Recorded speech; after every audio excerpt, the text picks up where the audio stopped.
Hello and welcome to Friday, September 25th daily video lesson. I'm going to go through our assignments for today. All right, so we're going to do our warm-up. We're going to have a checkpoint assessment to do today, which is given by the district to assess your skills that we have learned so far.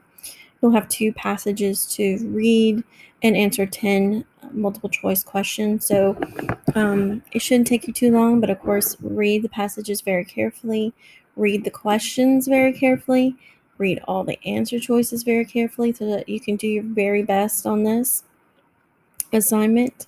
When you finish that test, then you will need to finish your paraphrasing worksheet from yesterday for the writer. You had 3. I'll go to Google Classroom to show you. It's this one from the 24th, and this is what the worksheet looked like.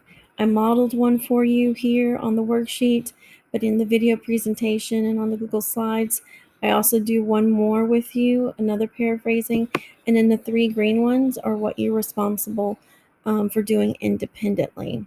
So make sure that it's done and completed today, as that is due today by 11:59.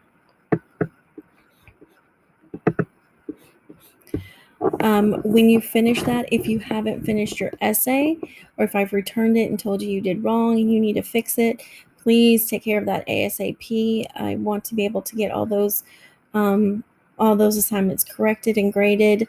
I want to get rid of those zeros out of the grade book so averages can go up.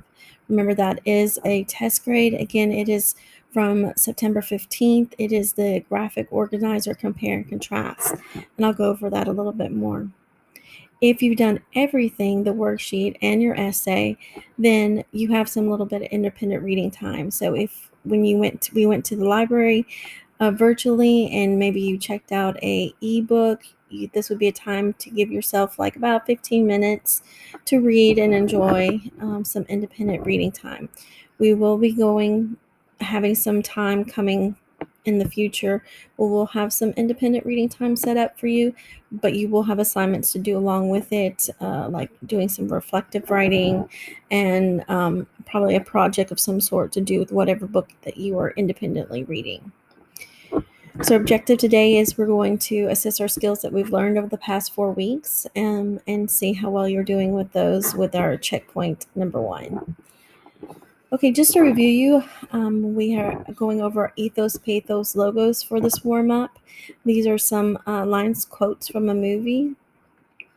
So what you will want to do is pause the video and go to Google Classroom and go do the Google form. There's a little picture there that does a little refresher memory about what ethos, pathos is. There are these 5 multiple choice to determine what each line is. Is it ethos, pathos, or logos being used? So do your best and see how well you do. So pause the video and complete your warm-up.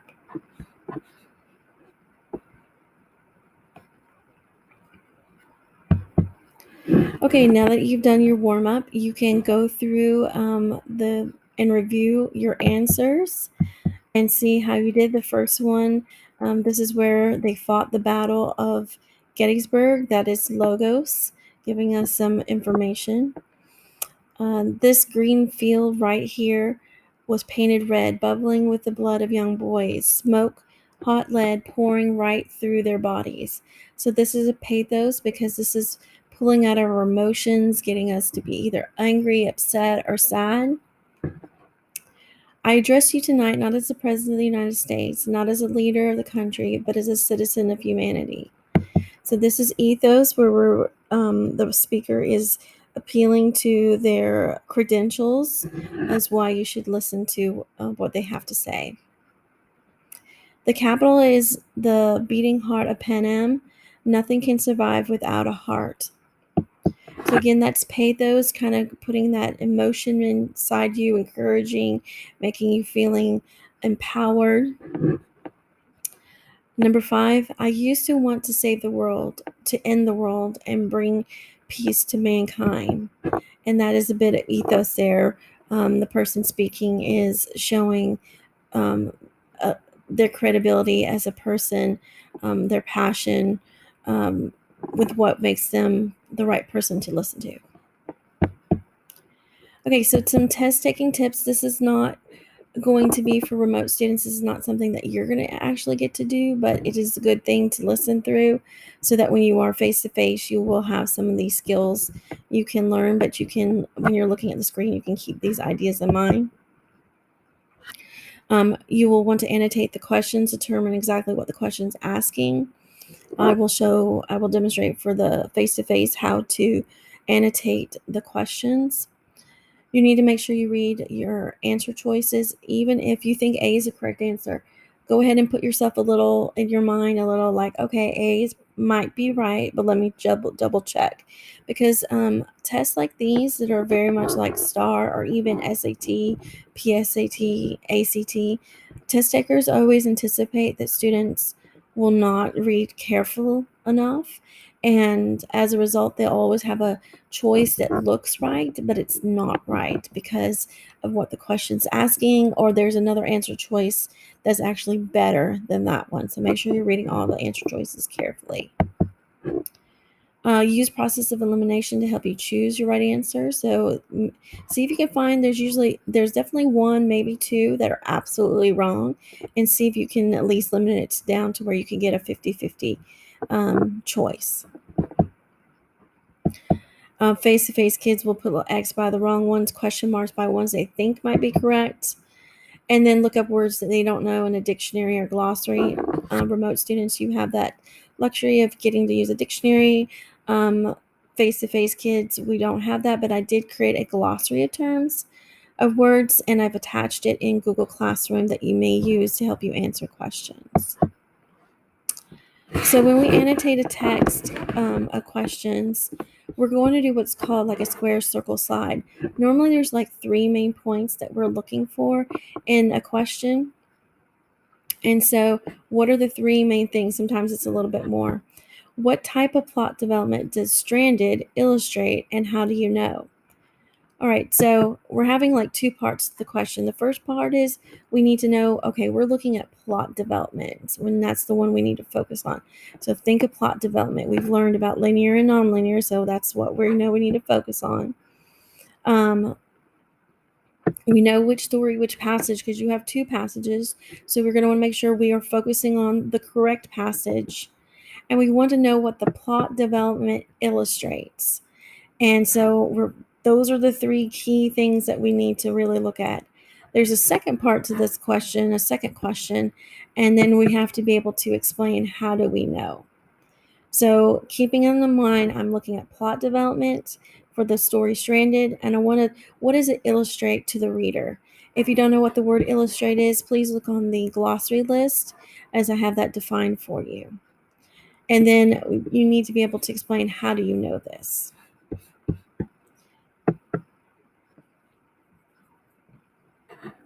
All right, for number 5, which linear device is used in paragraph 1 of Recovering from the Storm? All right, so we're focusing on looking at linear device. So when I'm looking at the passage and what part of the passage, I'm only looking at paragraph 1. So I don't need to go look through at paragraph 2, 3. I'm focusing on which nonlinear device is being used in paragraph 1, and I know I'm focusing on it's in this story, Recovering from the Storm. Okay, so what you need to do for remote learners, you need to go to Google Classroom and click on the link in the test assignment for title. Click on the link in the test assignment for today's titled, and this is the title you'll see. I will go to that right now and show you. So as you can see, it's dated right here. You're going to click on this link right here. This is your glossary of terms that you can use to help you define terms.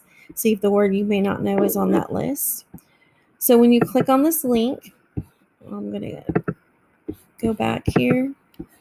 It will take you to this page, and you will need to enter your student ID number in both the student ID and the password section.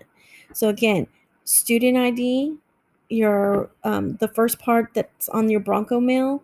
Don't put at broncomail.com. Don't put that information. It's all the information that comes before. That information needs to come here and here. If you're unsure of what your student ID information is, you can find that in Skyward. If you have any problems, please let me know.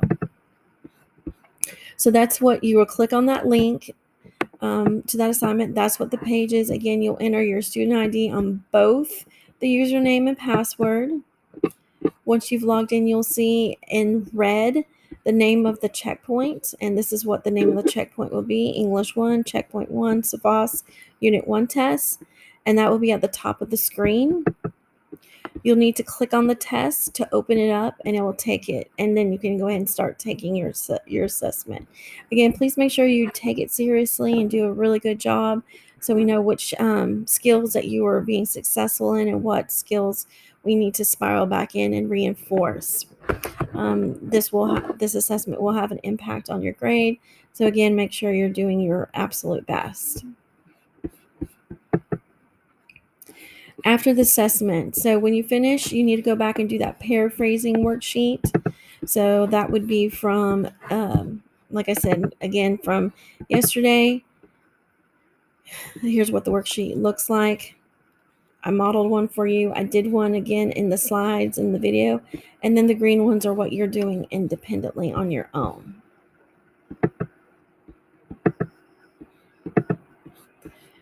If you finish that and turn that in, and that's all done because that is due today by 11:59 p.m. The next thing you need to make sure is if you have done your essay. That was the graphic organizer from September 15th. I still have students who have not turned this in. And it is right here, September 15th worksheet, graphic organizer. Okay. This is what the worksheet looks like. Okay, so compare and contrast essay. You can go to the 15th and look at this Google Slides as well. Look at the video presentation to help you with it. I give you the thesis statement. All you have to do is to copy it in. I give you this whole paragraph. I talk about it and walk you through this paragraph. And then you have to do this paragraph, the nonlinear plot paragraph on your own, and the first part of the concluding paragraph. This is the only thing you have to do completely on your own. Even the topic sentence and the closing sentence is just for you to mimic what I write. And pretty much this is what you have to do independently. So make sure we are taking care of that. This is a test grade, and what you have to keep in mind next week is the end of the 6 weeks. So that's the last week for grades before our report cards, progress report, your 6 weeks progress report. But if you are involved in any extracurricular activity or UIL, that's when your eligibility is going to become in danger. If you're failing, you will be ineligible.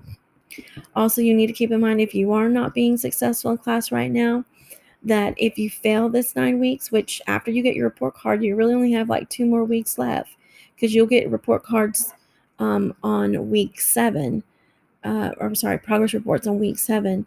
And then that pretty much only gives you week 7, 8, and 9 to get your average back up. If you do not have your grades passing this 9 weeks, you're going to have to work even extra hard to have a high enough average to pull up this 9 weeks grade so that you can pass for the semester and receive your half credit for the fall. Remember, you need a full credit of English in order to pass English for the year. So keep that in mind. If you have any questions or concerns, please call me or contact me. If you have everything done and you're on top of everything, then this is your time to have that independent read. They were saying you can read a book, maybe check out an ebook, go back to the library and check out an ebook. We will be doing some more independent reading with some more guidelines on what to do. But for today, just take about, at least maybe 10-15 minutes to enjoy a piece of text a book you may be reading. And that's it. So if you have any questions or concerns, again, please let me know and do your very best on that assessment. Have a good day.